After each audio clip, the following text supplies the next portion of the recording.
ಸದೇ election master ಅಂತ ಕರೀತಾರೆ, ಚುನಾವಣಾ ಚಾಣಕ್ಯ ಅಂತ ಕರೀತಾರೆ. ಅವರು ಒಂದು ಹೋಗಿದ್ದ ಕಡೆ ಬಿಜೆಪಿನ ಗೆಲ್ಲಿಸ್ಕೊಂಡು ಹೋಗೋದೇ ಅವರ ಗುರಿ ಅಂತ ಕರೆಸ್ಕೊಳ್ಳುವಂತಹ ಅಮಿತ್ ಶಾ ಅವರು ರಾಜ್ಯಕ್ಕೆ ಎಂಟ್ರಿ ಕೊಟ್ಟಿದ್ದಾರೆ. ಅದರಲ್ಲೂ ಕೂಡ ಹಳೆ ಮೈಸೂರು ಭಾಗಕ್ಕೆ. ಒಕ್ಕಲಿಗ ಪ್ರಾಬಲ್ಯದ ಹಳೆ ಮೈಸೂರಿನ ವ್ಯಾಪ್ತಿಯಲ್ಲಿ ಒಟ್ಟು 4 ಕ್ಷೇತ್ರಗಳನ್ನು ಕಣ್ಣು ಹಾಕ್ದಂಗೆ ಅಂದ್ರೆ ಕಣ್ಣಿಟ್ಟಂಗೆ ಕಾಣಿಸ್ತಾ ಇದೆ. ಜೆಡಿಎಸ್ ಪ್ರಾಬಲ್ಯದ 4 ಕ್ಷೇತ್ರಗಳಲ್ಲಿ ಅಮಿತ್ ಶಾಗೆ 4 ಸವಾಲು ಕೂಡ ಇದೆ. ಇರೋದು 4 ಕ್ಷೇತ್ರ, ಸವಾಲು ಕೂಡ 4 ಇದೆಯಂತೆ. ಯಾವ್ದು ಯಾಕೆ ಸವಾಲು ಅನ್ನೋದನ್ನ ಕೂಡ ನೋಡ್ತಾ ಹೋಗೋಣ. ಅಮಿತ್ ಶಾ ಮುಂದಿರುವಂತಹ 4 ಸವಾಲಿನ ಕ್ಷೇತ್ರಗಳು ಯಾವುದಪ್ಪ ಅಂದ್ರೆ ಹಳೆ ಮೈಸೂರು ಭಾಗದಲ್ಲಿ ಇರುವಂತದ್ದು ನಿಮ್ಮೆಲ್ಲರಿಗೂ ಗೊತ್ತಿರುವಂತೆ ಹಾಸನ, ಮಂಡ್ಯ, ಮೈಸೂರು ಕೊಡಗು. ನನಗೆ ಗೊತ್ತಿಲ್ಲ ಮೈಸೂರು ಕೊಡಗಲ್ಲಿ ಯಾಕೆ ಇವರು ಅಷ್ಟೊಂದು ಸವಾಲು ಅಂದ್ಕೊಳ್ತಿದ್ದಾರೆ ಅಂತ. ಆಲ್ರೆಡಿ ಅಲ್ಲಿ ಹಾಲಿ MP ಇದ್ದಾರೆ, ಬಟ್ ಯಾರಾದರೂ ಸ್ಟ್ರಾಂಗ್ ಕ್ಯಾಂಡಿಡೇಟ್ ಹಾಕ್ಬಿಟ್ರೆ ಅನ್ನುವಂತಹ ಆತಂಕನ ಬಿಜೆಪಿಗೆ ಸದ್ಯಕ್ಕೆ ವಿ ಡೋಂಟ್ ನೋ. ಬಟ್ ಹಾಸನದಲ್ಲೂ ಬಿಜೆಪಿ ಬಹಳ ಚೆನ್ನಾಗಿ ಕಾರ್ಯಕರ್ತರೆಲ್ಲ ಪಕ್ಷವನ್ನ ಒಗ್ಗಟ್ಟು ಮಾಡಿದ್ದಾರೆ, ಪಕ್ಷವನ್ನ ಕಟ್ತಾ ಇದ್ದಾರೆ. ಈ ನಡುವೆ ಇವರು ಜೋಡಿ ಅಥವಾ ದೋಸ್ತಿ ಮಾಡ್ಕೊಂಡಿರೋದ್ರಿಂದ ಅವ್ರಿಗೆ ಬಿಟ್ಕೊಡ್ತಾರ, ಇವ್ರು ಇಟ್ಕೊಳ್ತಾರ ಗೊತ್ತಿಲ್ಲ. ಕಾರ್ಯಕರ್ತರು ಏನ್ ಹೇಳ್ತಾ ಇರುವಂತದ್ದು, ನಾವೇ ಉಳಿಸ್ಕೊಳ್ಳೋಣ ಅಂತ. ಹಾಗಾದ್ರೆ ದೋಸ್ತಿ ಪಾಲಿ ಏನು?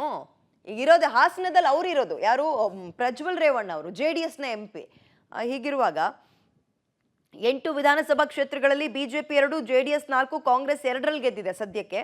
ಅಂದ್ರೆ ವಿಧಾನಸಭೆ ಎಲೆಕ್ಷನ್ನಲ್ಲಿ JDS ಭದ್ರಕೋಟೆಯಾದ್ರೂ ಬಿಜೆಪಿ ಸಂಘಟನೆ ಈಗ ಸ್ಟ್ರಾಂಗ್ ಆಗಿದೆ ಆ ಭಾಗದಲ್ಲಿ. ಅದೇ ಅವರಿಗೆ ತಲೆನೋವು ಆಗ್ತಾ ಇರೋದು. ಎಲ್ಲ ದೋಸ್ತಿ ಮಾಡ್ಕೊಂಡು ಹೆಂಗಪ್ಪ ಈಗ ಬ್ಯಾಲೆನ್ಸ್ ಮಾಡೋದು ಅನ್ನೋ ಟೆನ್ಷನ್ ಅಲ್ಲಿ ಇದ್ದಂಗೆ ಕಾಣಿಸ್ತಾ ಇದೆ. ಆದ್ರೆ ಬಿಜೆಪಿ ತನ್ನ ಅಭ್ಯರ್ಥಿ ಗೆಲ್ಲಿಸ್ಕೊಳ್ಳುವಷ್ಟು ಸಂಘಟನೆ ಸಾಮರ್ಥ್ಯ ಹೌದು ಇಲ್ಲ ಸದ್ಯಕ್ಕೆ. JDS ಬೆಂಬಲದಿಂದ ಕಾಂಗ್ರೆಸ್ನ ಸೋಲಿಸುವಂತಹ ಲೆಕ್ಕಾಚಾರ ಯಾರ್ದು? ಬಿಜೆಪಿದು. ಸರಿ, ಒಟ್ಟಾರೆಯಾಗಿ ಅವ್ರಿಗೆ ಒಂದು ಬಿಟ್ಕೊಳ್ಳೋದು ಬೇಡ, ಮೈತ್ರಿ ಮಾಡ್ಕೊಂಡಾದ್ರೂ ಪರವಾಗಿಲ್ಲ, ಗೆದ್ಕೊಳ್ಳೋಣ ನಾವೇ, JDSಗೆ ಬಿಟ್ಕೊಟ್ರು ಪರವಾಗಿಲ್ಲ ಅನ್ನೋ ಮನಸ್ಥಿತಿಗೆ ಏನಾದರೂ ಬಂದಿದೆಯಾ ಬಿಜೆಪಿ?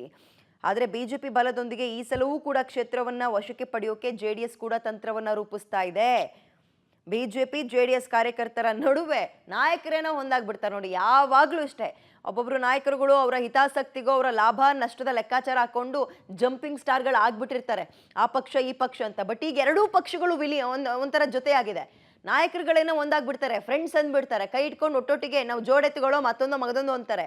ಆದರೆ ಕಾರ್ಯಕರ್ತರು ಹೊಡೆದಾಡ್ಕೊಂಡು ಬಡ್ದಾಡ್ಕೊಂಡು ನಮ್ಮ ಪಕ್ಷವನ್ನ ಮುನ್ನೆಲೆಗೆ ತರಬೇಕು, ಗೆಲ್ಲಿಸ್ಬೇಕು ಅಂತ ಓಡಾಡಿರ್ತಾರೆ. ಪಾಪ ಅವ್ರೇನು ಮಾಡ್ತಾರೆ, ಇವ್ರುಗಳು ಒಂದಾದ ತಕ್ಷಣ. ಇದೀಗ ಕಾರ್ಯಕರ್ತರ ನಡುವೆ ಇರುವಂಥದ್ದೇ ಹೊಂದಾಣಿಕೆಯ ಕಷ್ಟ. ಮೈತ್ರಿ ಪಕ್ಷಗಳಿಗೆ ಮೋದಿ ಪ್ಲಸ್ ರಾಮ ಮಂದಿರ ಪ್ರಭಾವ ಕೈ ಹಿಡಿಯುವಂತಹ ನಿರೀಕ್ಷೆ ಇದೆ.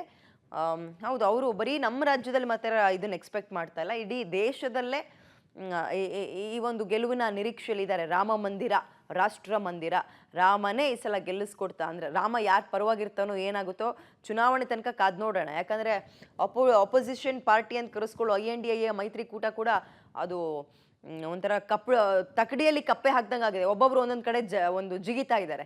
ಹೀಗಿರುವಾಗ ರಾಜ್ಯದಲ್ಲಿ ಒಟ್ಟು ಈ ರೀತಿಯ ತಂತ್ರಗಾರಿಕೆಯಲ್ಲಿ ಕಾಂಗ್ರೆಸ್ ತೊಡಗಿದೆ. ಓಕೆ, ಇದೀಗ ಮಂಡ್ಯದಲ್ಲಿ ದೋಸ್ತಿಗಳಿಗಿರೋ ಸವಾಲು ಏನು ಅಂತ ನೋಡ್ಬಿಡೋಣ ನಾವು. ಮಂಡ್ಯದಲ್ಲಿ ಇದು ಅಲ್ಲಿರುವಂತಹ 8 ವಿಧಾನಸಭಾ ಕ್ಷೇತ್ರದಲ್ಲಿ ನಾವು ಇಷ್ಟೊತ್ತು ನೋಡಿದ್ದು ಯಾವುದು? ಹಾಸನದಲ್ಲಿ. ಈಗ ಮಂಡ್ಯಕ್ಕೆ ಹೋದ್ರೆ ಇಲ್ಲಿ 8 ವಿಧಾನಸಭಾ ಕ್ಷೇತ್ರದಲ್ಲಿ ಕಾಂಗ್ರೆಸ್ 5 ಗೆದ್ದಿದೆ, JDS 1. ಬಿಜೆಪಿ ಅಭ್ಯರ್ಥಿಗೆ JDS ಸಹಕಾರ ಇದ್ರಷ್ಟೇ ಇಲ್ಲಿ ಗೆಲುವು ಸಾಧ್ಯ. ಎಲ್ಲಿ? ಮಂಡ್ಯದಲ್ಲಿ. JDSಗೂ ಬಿಜೆಪಿ ಸಹಕಾರ ಸಿಗಲೇಬೇಕಾದ ಸನ್ನಿವೇಶ ಇದೆ. ಬಿಜೆಪಿಗೆ Sumalatha plus Modi plus Hindutva plus Rama ಮಂದಿರದ ಮೇಲೆ ವಿಶ್ವಾಸ ಇದೆ. ಬಟ್ JDS ಅವರು ಮಂಡ್ಯ ನಾವು ಉಳಿಸ್ಕೊಳ್ಳೋಣ, ನಮ್ಮ ಕಡೆಯವ್ರನ್ನ ಹಾಕೋಣ, ನಮ್ಮ ಕಡೆಯವ್ರೇನು ಕುಟುಂಬದಲ್ಲೇ ಯಾರಾದರೂ ಒಬ್ರು ನಿಂತ್ಕೊಳ್ತಾರೆ ಅನ್ನೋ ಮಾತಿತ್ತು. ನಿಖಿಲ್ ಅವರು ಅಥವಾ ಅವ್ರ ತಂದೆ ಕುಮಾರಸ್ವಾಮಿ ಅವರು. ಪರಸ್ಪರ ಒಡಕು, ವೈಮನಸ್ಸು, ಕಚ್ಚಾಟವೇ ದೋಸ್ತಿಗಳ ಬಿಗ್ ಮೈನಸ್ ಆದಂಗೆ ಕಾಣಿಸ್ತಾ ಇದೆ. ಅಂದರೆ ಕಾರ್ಯಕರ್ತರು ಇಲ್ಲೂ ಕೂಡ HDKಗೆ ಟಿಕೆಟ್ ಕೊಟ್ಟು ಬಿಜೆಪಿಗೆ ಬಲ ಸಿಕ್ಕರೆ ಗೆಲುವು ಸುಲಭ ಅನ್ನುವಂಥದ್ದು ಇವ್ರ ಲೆಕ್ಕಾಚಾರ. ದೋಸ್ತಿಗಳ ಪೈಕಿ ಯಾರಿಗೆ ಟಿಕೆಟ್ ಸಿಕ್ಕರು ಒಳ್ಳೆಯಟು ಮಾತ್ರ ಪಕ್ಕ. ಕಾರ್ಯಕರ್ತರು ಒಂದಾಗ ತೀರಾ ಕಷ್ಟ ಇದೆ. ನೀನಂತ ಜಿದ್ದಿಗೆ ನಿಂತಿರ್ತಾರೆ. ನಾಯಕರುಗಳು ಎಲ್ಲ ಮರೆತು ಅದೇ ಅವ್ರ ಲಾಭ ನಷ್ಟದ ಲೆಕ್ಕಾಚಾರ ಹಾಕೊಂಡು ಅವ್ರ ಹಿತಾಸಕ್ತಿಗೆ ಈ ರೀತಿಯಾಗಿ ಹೊಂದಾಣಿಕೆ ಮಾಡ್ಕೊಳ್ಳೋದು, ಬೇಕಾದಾಗ ಬೇಡದಾಗ ಅವ್ರು ಯಾರೋ ನಾವ್ಯಾರೋ ಅನ್ನೋದು. ಕಾರ್ಯಕರ್ತರು ಏನು ಮಾಡ್ತಾರೆ?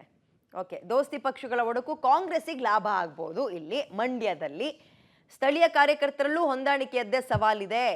JDS ಅಭ್ಯರ್ಥಿಗೆ ಜಾತಿ ಬಲ, ಪಕ್ಷ, ಕುಟುಂಬದ ಪ್ರಭಾವ ಇದೆ. JDS ಅಭ್ಯರ್ಥಿ ಕುಟುಂಬದ ಪ್ರಭಾವ ಅಂದರೆ ಅದೇ ಕುಮಾರಸ್ವಾಮಿ ಅವ್ರು ನಿಂತರೆ, ಇಲ್ಲ ನಿಖಿಲ್ ಅವ್ರು ನಿಂತರೆ, ಬೇರೆ ಇನ್ಯಾರನ್ನೂ ತರೋ ಸಾಧ್ಯತೆ ಸದ್ಯಕ್ಕೆ ಕಷ್ಟ ಅಂತ ಇದ್ದಾರೆ. ಸುಮಲತಾ ಅವ್ರಿಗೆ ಅಂಬರೀಷ್ ಮತ್ತು ವೈಯಕ್ತಿಕ ವರ್ಚಸ್ಸೇ ಬಲ. ಆಲ್ರೆಡಿ ಅವರು ಹಾಲಿ MP ಕಳೆದ ಬಾರಿ ಸಿನಿಮಾ ಸ್ಟಾರ್ಸ್ನ ಬೆಂಬಲ ಸಿಕ್ಕಿತ್ತು. ಈಗ ಪಕ್ಷಕ್ಕೆ ಸೇರ್ಬಿಟ್ರೆ ಬಿಜೆಪಿಗೆ ಅಲ್ಲಿಂದ ಟಿಕೆಟ್ ಕೊಟ್ಟು ಒಂದು ಪಕ್ಷದ ಬೆಂಬಲ ಕೂಡ ಬಲ ಕೂಡ ಸಿಕ್ಕದಂತಾಗುತ್ತೆ. ಇದು ಮಂಡ್ಯದ ಲೆಕ್ಕಾಚಾರ. ಓಕೆ, ಇದೇ ಹಳೆ ಮೈಸೂರು ಭಾಗದಲ್ಲಿ ಬರುವಂತಹ ಕ್ಷೇತ್ರ ಮತ್ತೊಂದು ಮೈಸೂರು ಕೊಡಗು. ಇಲ್ಲಿ ಏನು ಸವಾಲಿದೆ ಬಿಜೆಪಿಗೆ ಅಂತ ನೋಡ್ತಾ ಹೋಗೋಣ. ಮೈಸೂರು ಕೊಡಗು ಕ್ಷೇತ್ರದಲ್ಲಿ ಇರುವಂತಹ ಸವಾಲುಗಳು, ವಿಧಾನಸಭೆಯಲ್ಲಿ 5 ಕಾಂಗ್ರೆಸ್ 2 JDS, ಒಂದು ಕಡೆ ಬಿಜೆಪಿ ಗೆಲುವನ್ನು ಸಾಧಿಸಿತ್ತು. ಎಲ್ಲಿ? ಮೈಸೂರು ಕೊಡಗು ಕ್ಷೇತ್ರದಲ್ಲಿ ವಿಧಾನಸಭೆ ಎಲೆಕ್ಷನ್ ಅಲ್ಲಿ 5 ಕ್ಷೇತ್ರದಲ್ಲಿ ಕಾಂಗ್ರೆಸ್, 2ರಲ್ಲಿ JDS, ಒಂದು ಕಡೆ ಬಿಜೆಪಿ ಗೆಲುವು ಸಾಧಿಸಿತ್ತು. ಅದೇ ಕೊಡಗಲ್ಲಿ ಅದು.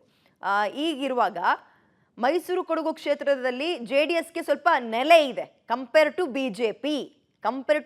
ಇಲ್ಲಾಂದ್ರೆ ಕಾಂಗ್ರೆಸ್ ಸ್ಟ್ರಾಂಗ್ ಇದೆ ಅಲ್ಲಿ. ಇದು ಒಕ್ಕಲಿಗ ಪ್ರಾಬಲ್ಯ ಇರುವಂತಹ ಕ್ಷೇತ್ರ. ಒಕ್ಕಲಿಗ ಅಂದ ತಕ್ಷಣ ಜನ ಇಲ್ಲಿ ತನಕ ನೆನಪಿಸ್ಕೊಳ್ತಾ ಇದ್ದಿದ್ದು ಒಂದು ಕಾಂಗ್ರೆಸ್ ಪಕ್ಷವನ್ನ, ಇನ್ನೊಂದು JDS. ಬಟ್ ಈಗ JDS ಬಿಜೆಪಿಗೆ ಹೋಗಿರೋದ್ರಿಂದ ಗೊತ್ತಿಲ್ಲ ಅವ್ರಿಗೆ ಯಾವ ರೀತಿ ಅದು ಹೊಡ್ತಾನ ಅಥವಾ ಪ್ಲಸ್ ಗೊತ್ತಿಲ್ಲ ಸದ್ಯಕ್ಕೆ. ಎಲೆಕ್ಷನ್ ಬಂದ ನಂತರವೇ ಜನ ಹೆಂಗ್ ಸ್ವೀಕಾರ ಮಾಡಿದ್ದಾರೆ ಅಂತ ಗೊತ್ತಾಗುತ್ತೆ. ಇದು ಒಕ್ಕಲಿಗ ಪ್ರಾಬಲ್ಯ ಇರುವಂತಹ ಕ್ಷೇತ್ರ. ಬಿಜೆಪಿ ಪ್ಲಸ್ JDS ಇಬ್ರು ಒಂದು ಜೊತೆ ಸೇರಿದ್ರೆ ದೊಡ್ಡ ಅಂತರದ ಗೆಲುವು ನಿರೀಕ್ಷೆ ಇದೆ. MP ಎಲೆಕ್ಷನ್ ಅಲ್ಲಿ ಇವ್ರಿಗೇನು ಅಂತಹ ಸಾಹಸ ಪಡಬೇಕು ಅನ್ನುವಂಥದ್ದೇನಿಲ್ಲ. ಈಗ ಗೆಲ್ಲುವಂಥದ್ದು ಬಿಜೆಪಿ ಕ್ಯಾಂಡಿಡೇಟೇ ಆದರೂ ಕೂಡ ಇವರಿಬ್ರು ಸೇರ್ತಾ ಇರೋದ್ರಿಂದ ಆ ಕ್ಯಾಂಡಿಡೇಟ್ಗೆ ಒಂದು ವೋಟ್ಗಳ ಸಂಖ್ಯೆ ಜಾಸ್ತಿ ಆಗ್ಬೋದು, ಅಂತರ ಜಾಸ್ತಿ ಆಗ್ಬೋದು ಅಂತ ನಿರೀಕ್ಷೆ ಇದೆ. ಬಿಜೆಪಿ JDS ಮೈತ್ರಿಗೆ ಸ್ಥಳೀಯವಾಗಿ ಒಪ್ಪಿಗೆ ಇಲ್ಲ. ಅದು ಯಾವ ಕಡೆನೂ ಇಲ್ಲ ಸದ್ಯಕ್ಕೆ ರಾಜ್ಯದಲ್ಲಿ. ಹಂಗೆ ನೋಡೋದಾದ್ರೆ ಪ್ರತಾಪ್ ಸಿಂಹ ಮೇಲೆ ಹಲವು ಕೇಸ್ಗಳು ಬಂದು ವರ್ಚಸ್ಸು ಸ್ವಲ್ಪ ಕಡಿಮೆ ಆಗಿದೆ ಅಂತ ಇದ್ದಾರೆ. ಅದು ಎಲೆಕ್ಷನ್ ಮೇಲೆ ಪರಿಣಾಮ ಬೀರುತ್ತಾ ವಿ ಡೋಂಟ್ ನೋ ಸದ್ಯದ ಮಟ್ಟಿಗೆ.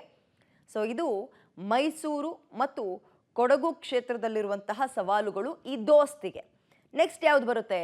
ಚಾಮರಾಜನಗರ ಕ್ಷೇತ್ರ. ಇಲ್ಲಿ ಎಷ್ಟು ವಿಧಾನಸಭೆ ಬಲಾಬಲ ಅಂತ ನೋಡೋದಾದ್ರೆ 7 ಕಾಂಗ್ರೆಸ್, 1 JDS. ಬಿಜೆಪಿಗೆ ಅಲ್ಲಿ ಅಸ್ತಿತ್ವನೇ ಇಲ್ಲ ವಿಧಾನಸಭೆ ಎಲೆಕ್ಷನ್ ಪ್ರಕಾರ ನೋಡೋದಾದ್ರೆ. ಬಿಜೆಪಿ JDS ಹೊಂದಾಣಿಕೆಯೇ ದೋಸ್ತಿಗಳಿಗೆ ಪ್ಲಸ್ ಆಗಬೇಕು. ಇಬ್ರು ಫ್ರೆಂಡ್ಸ್ ಅಂತ ಹೋದ್ರೆ ಬಿಜೆಪಿ JDS ಮತ ಸೇರಿದ್ರೆ ಗೆಲುವು ಸುಲಭ ಅನ್ನೋ ಲೆಕ್ಕಾಚಾರ ಸದ್ಯದರಲ್ಲಿ ಇದೆ. ಹಾಗೆ ನೋಡೋದಾದ್ರೆ ಕಾಂಗ್ರೆಸ್ ಸ್ವಲ್ಪ ಸ್ಟ್ರಾಂಗ್ ಆ ಭಾಗದಲ್ಲಿ. ಬಟ್ MP ಎಲೆಕ್ಷನ್ ಅಲ್ಲಿ ಏನಾಗುತ್ತೆ ಅನ್ನುವಂಥದ್ದೇ ಪ್ರಶ್ನೆ. ಸಂಸದ ಶ್ರೀನಿವಾಸ್ ಪ್ರಸಾದ್ ಕೆಲಸಕ್ಕೆ ದೊಡ್ಡ ವಿರೋಧ ಇಲ್ಲದೆ ಇರೋದು ಅವ್ರಿಗೆ ಪ್ಲಸ್ ಆಗ್ಬೋದು. ಇನ್ನು ಮೈತ್ರಿಗೆ ಸ್ಥಳೀಯ ನಾಯಕರು ಹೊಂದಾಣಿಕೆ ಆಗೋದು ಕಷ್ಟ ಅಂತ ಇದ್ದಾರೆ. ಎಲ್ಲ ಕಡೆನೂ ಇದೇ ಕಂಪ್ಲೇಂಟು. ಕಾಂಗ್ರೆಸ್ನಿಂದ ಮಹದೇವಪ್ಪ ಅಥವಾ ಪುತ್ರನ ಸ್ಪರ್ಧೆ ಬಗ್ಗೆ ಚರ್ಚೆ ಆಗ್ತಾ ಇದೆ. ಬಿಜೆಪಿ ಅವರು ಅದನ್ನ ತೀರ್ಮಾನ ಮಾಡ್ತಾರೆ, ಅಂದರೆ ಕಾಂಗ್ರೆಸ್ನವ್ರು ತೀರ್ಮಾನ ಮಾಡ್ತಾರೆ. ಕಾಂಗ್ರೆಸ್ನಿಂದ ಕ್ಯಾಂಡಿಡೇಟ್ ಯಾರು ಅಲ್ಲ ಅವರು ಸ್ಟ್ರಾಂಗ್ ಹಾಕಬೇಕಲ್ಲ, ಹಾಗಾಗಿ. ಸೊ ಇದು ಸದ್ಯ ಚಾಮರಾಜನಗರ ಕ್ಷೇತ್ರದಲ್ಲಿರುವಂತಹ ಸವಾಲು ಅಂತ. ಸೊ ಇಷ್ಟೊತ್ತು ಹಳೆ ಮೈಸೂರು ಭಾಗದಲ್ಲಿ ಅವರಿಗೆ ಪ್ಲಸ್ ಏನು ಮೈನಸ್ ಏನು, ದೋಸ್ತಿಗೆ ನಾಯಕರುಗಳು ಒಪ್ಪಿಗೆ ಇರ್ಬೋದು, ಕಾರ್ಯಕರ್ತರ ನಿಲುವೇನು ಅನ್ನುವಂಥದ್ದನ್ನು ನೋಡ್ತಾ ಇದ್ವಿ.